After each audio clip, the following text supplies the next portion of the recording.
Voilà, après avoir retiré la roue et la placé sous le véhicule, histoire d'avoir une protection supplémentaire. Donc ici, j'ai également braqué les roues de manière à ce que l'étrier de frein soit davantage de mon côté. Et je vais, donc ici, il y a le témoin d'usure, donc il faudra déclipser à l'arrière et pivoter. Et je vais commencer par desserrer. Alors, après avoir enlevé les petits caoutchoucs, voilà. Et avec une clé, donc une clé Allen, il faut, attention, c'est une dimension de 7, moi sur mon véhicule. Ici, je profite avec un serre-joint déjà d'enfoncer le piston de manière à être, ne pas être en contrainte quand je vais enlever les écrous avec la clé Allen de 7. Également ici, donc j'ai inséré un petit tournevis, l'histoire d'éclipser la languette arrière de manière à pivoter ici le système, l'accroche pour le témoin. Également, ce que j'ai fait, c'est que j'ai desserré le bouchon du liquide de frein. Donc ici, j'ai donc on voit la petite encoche là, donc du coup j'ai donc cette partie là qui devient facile à retirer, bien mettre à l'équerre et on peut l'extraire de son support.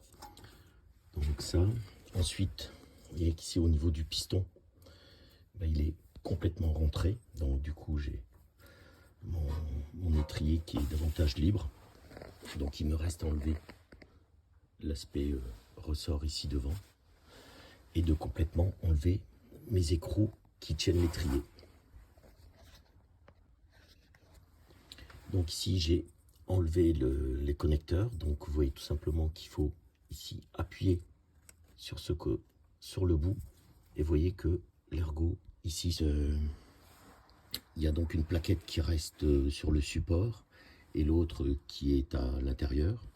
C'est normal puisque on voit sur les nouvelles, il y a des crochets côté contacteur et l'autre, il n'y a rien de spécial. Donc également, important de bien vérifier que vous avez acheté les bons modèles. Donc ici, quand on les regarde, voilà, ils sont vraiment similaires, de voir exactement la forme, la taille. Donc ça c'est au niveau du remontage. Donc une dernière vérification. Donc ici je vois bien que ici le serrage de l'étrier, donc la pièce, la vis elle est bien serrée contre le support, à la fois en bas et à la fois sur le dessus. Voilà. Les plaquettes sont bien en place. Ici le ressort que j'ai remis et donc qui joue bien son rôle parce qu'on voit qu'il n'y a rien qui bouge.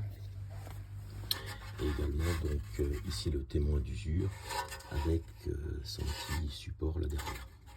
Voilà.